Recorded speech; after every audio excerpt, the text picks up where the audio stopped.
আজকে আমরা আরেকটা খুব কমন অসুখ সম্বন্ধে আপনাদের জানাবো, সেটা হচ্ছে অ্যাজমা বা হাঁপানি। রোগটা কি, কেন হয়, কি করে আমরা প্রমাণ করব এবং কি তার চিকিৎসা। এটা ইনফ্যাক্ট ছোট, বড় এবং বয়স্ক লোকেদেরও হয়ে থাকে। আরেকটা এর সঙ্গে আমাদের কমন অসুখ আছে যেটার সঙ্গে মিশে থাকে, সেটা হচ্ছে সিওপিডি বা ক্রনিক অবস্ট্রাকটিভ পালমোনারি ডিজিজ। এই অসুখটা কাদের হয়, এই অসুখটা কিভাবে প্রমাণ করব এবং কি তার চিকিৎসা, এটা সম্বন্ধে একটু আলোচনা করব। আমরা প্রথমে আসি অ্যাজমা নিয়ে। অ্যাজমা শ্বাসনালীর রোগ। শ্বাসনালী মানে যেখান থেকে আমরা নিঃশ্বাস নিচ্ছি, নাক, গলা এবং যে শ্বাসনালী বুকে হাওয়া পৌঁছে দিচ্ছে।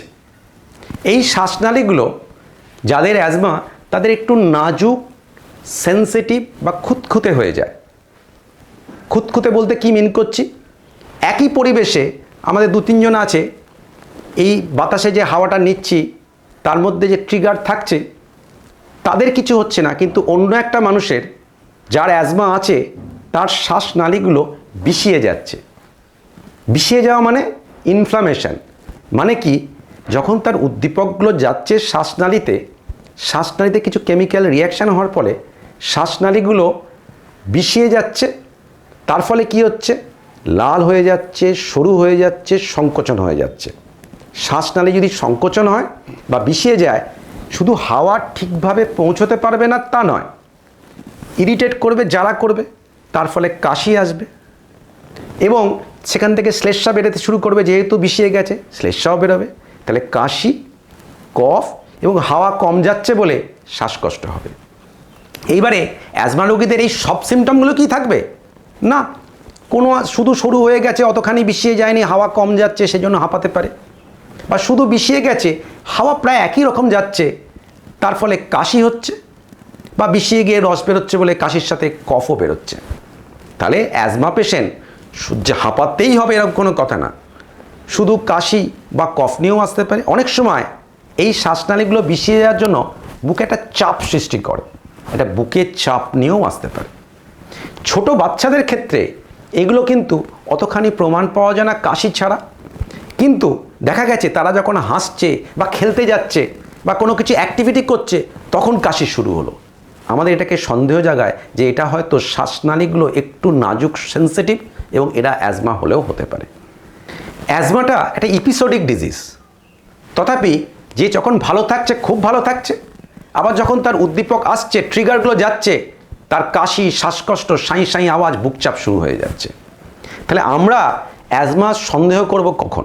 একটা মানুষের যখন মাঝে মাঝে কাশি, সাঁই সাঁই আওয়াজ, শ্বাসকষ্ট, বুকচাপ হচ্ছে এবং কিছু ট্রিগার কী হতে পারে, ঘরের ধুলো হতে পারে, ঝাড় দেওয়া ঝুলঝাড়া ধুলো হতে পারে, কিছু ফুলের রেণু হতে পারে, কিছু ইনসেক্টস যেমন আরশোলা বা মথ বা মশা মরে আছে তার যে গুঁড়োগুলো উঠছে বাতাসে, সেগুলো যখন শ্বাসনালীতে যাচ্ছে সেগুলো হতে পারে, কুকুর বেড়ালের লোম বা এক্সট্রিটা যখন বাতাসে গিয়ে তার শ্বাসনালীতে যাচ্ছে সেটা অর্থাৎ কুকুর বেড়াল থেকে হতে পারে, রিয়েলি খাবার থেকেও হতে পারে।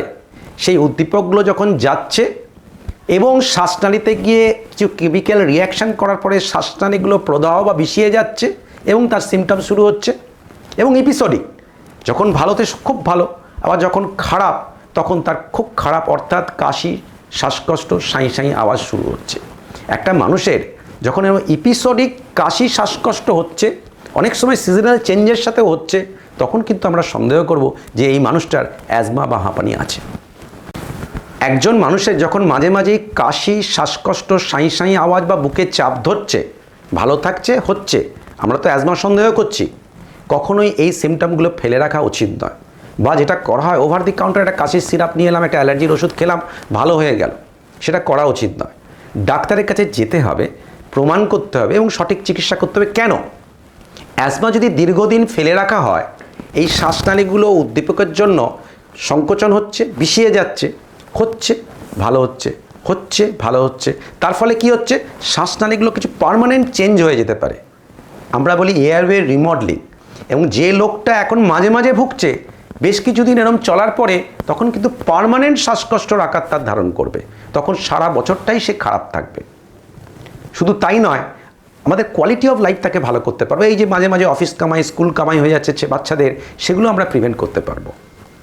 এবং অল্প হচ্ছে বলে ফেলে রাখলাম, এই অল্প হতে হতেই যে কোনো সময় একটা বাড়াবাড়ি হয়ে তাদের হাসপাতালে ভর্তির সিচুয়েশান আনতে পারে, এবং এতখানি বাড়াবাড়ি হতে পারে যে হাসপাতালে ভর্তি করে তাদের আইসিইউতে পৌঁছাতে হতে পারে।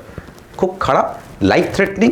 সেই জন্য বলা হয় যে হালকা অ্যাজমা ফেলে রাখা উচিত নয়। দেখা গেছে তার কিছু শতাংশ মানুষ তাদের যে কোনো সময় বাড়াবাড়ি হতে পারে, ইমার্জেন্সিতে যেতে হয় এবং আইসিইউতেও ভর্তি হয়। সেজন্য এরকম যদি কারোর সিমটম থাকে ডাক্তারের সঙ্গে পরামর্শ করা উচিত এবং সঠিক চিকিৎসা করা উচিত। ওভার দি কাউন্টার ওষুধ কিনে খাওয়ার কথা নয়। আমরা যখন কারোর অ্যাজমা সন্দেহ করলাম, অ্যাজমা প্রমাণ করা যায়, যদিও বলি অ্যাজমা একটা ক্লিনিক্যাল ডায়াগনোসিস, অর্থাৎ আমরা যদি চিন্তাভাবনা করি যে এই লোকটির অ্যাজমা আছে, পুরো সিমটম দেখে আমরা চিকিৎসা শুরু করে দিই, কিন্তু একটা অবজেক্টিভ টুল আছে যেটা দিয়ে আমরা প্রমাণ করতে পারি সেই মানুষটির অ্যাজমা আছে কি না। কী সেটা টুল? সেটা হচ্ছে স্পাইরোমেট্রি, অফিস স্পাইরোমেট্রি। আমাদের ক্লিনিকেই থাকে, আমরা মাপি স্পাইরোমেট্রি দিয়ে সে কতখানি হাওয়া নিতে পারে, ছাড়তে পারে, হাওয়া কি গতিবেগে যাওয়া আসা করছে। অ্যাজমাতে কী হয়? শ্বাসনালী সংকোচন হয়। তাহলে স্পাইরোমেট্রি দিয়ে আমরা মাপতে পারবো হাওয়ার গতিবেগ কমে গেছে না যায়নি। তার যত বেশি সংকোচন তত হাওয়ার গতিবেগ কমে যাবে, সেটা আমরা মেজার করতে পারি এবং বলতে পারি শ্বাসনালীর সংকোচন আছে কিনা, থাকলে কতখানি সংকোচন। আচ্ছা, এবারে যারা স্পাইরোমেট্রি করতে পারছে না, ছোটো বাচ্চারা, বয়স্ক মানুষরা, বা খুব জোরে ফু দিতে পারলো না, তখন কি হবে? আরেকটা ইনস্ট্রুমেন্ট আছে, অসিলোমেট্রি। সেটা ফোর্স অসিলেশন অথবা ইম্পালস অসিলেশন। আমরা এই অসিলোমেট্রি দিয়ে যেসব মানুষ জোরে ফু দিতে পারছে না, বাচ্চারা যেরকমভাবে এই ম্যানুভারগুলো করতে পারছে না স্পাইরোমেট্রি, বা বয়স্ক মানুষ যারা করতে পারছে না, তাদেরও আমরা এই যে কথাগুলো বললাম তাদের শ্বাসনালীর সংকোচন আছে কি না দেখতে পারি।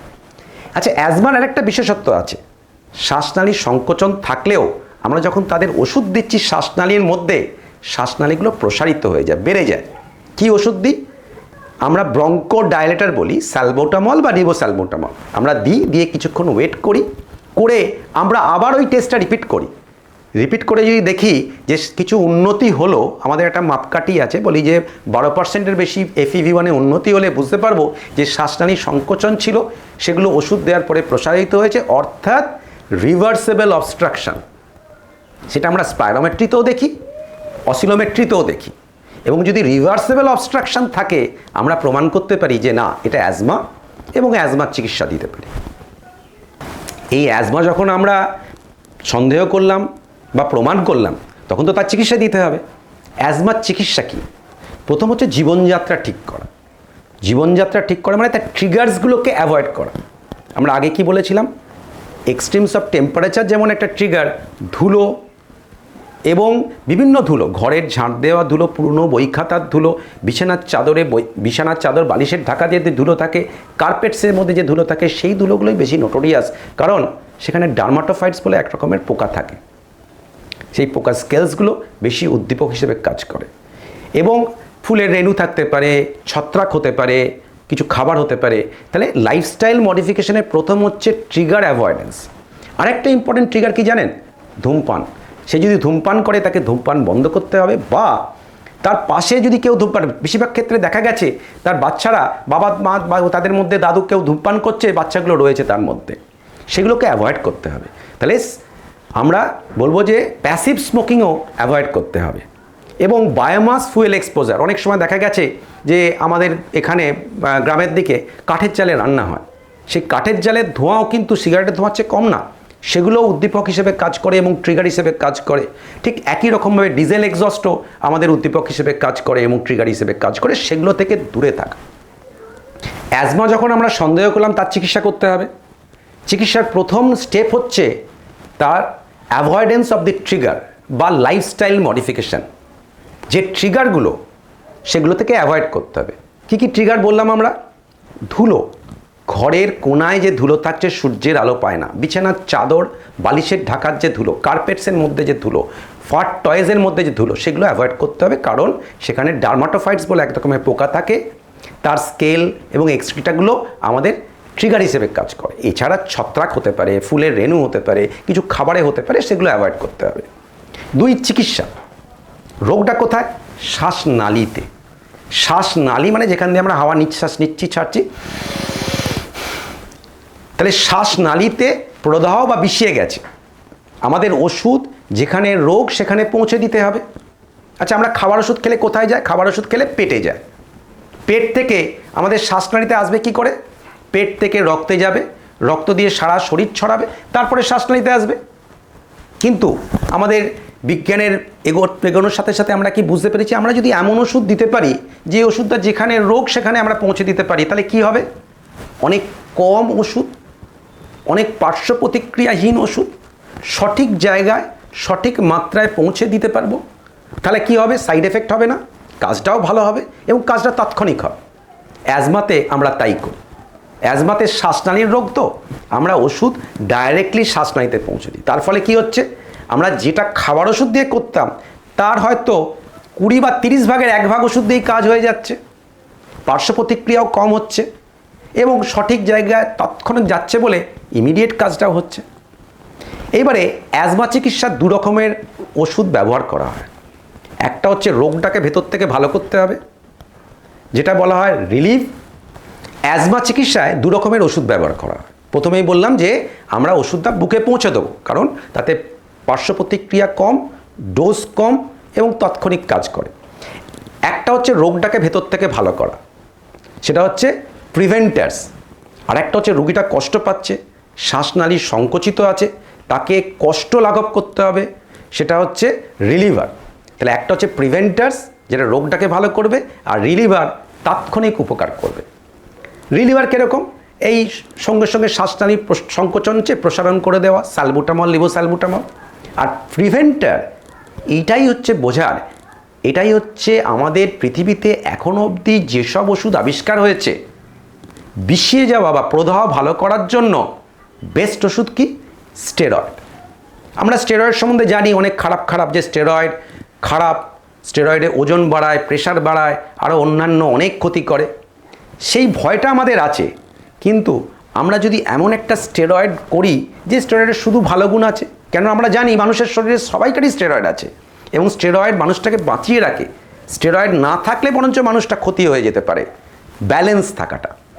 তাহলে অ্যাজমা রোগের প্রদাহ কমানোর জন্য আমরা এমন একটা স্টেরয়েড তৈরি করবো, সে স্টেরয়েডের শুধু ভালো গুণ আছে, তথাপি ইনফ্লামেশন এবং প্রদাহটা কমিয়ে দেবে।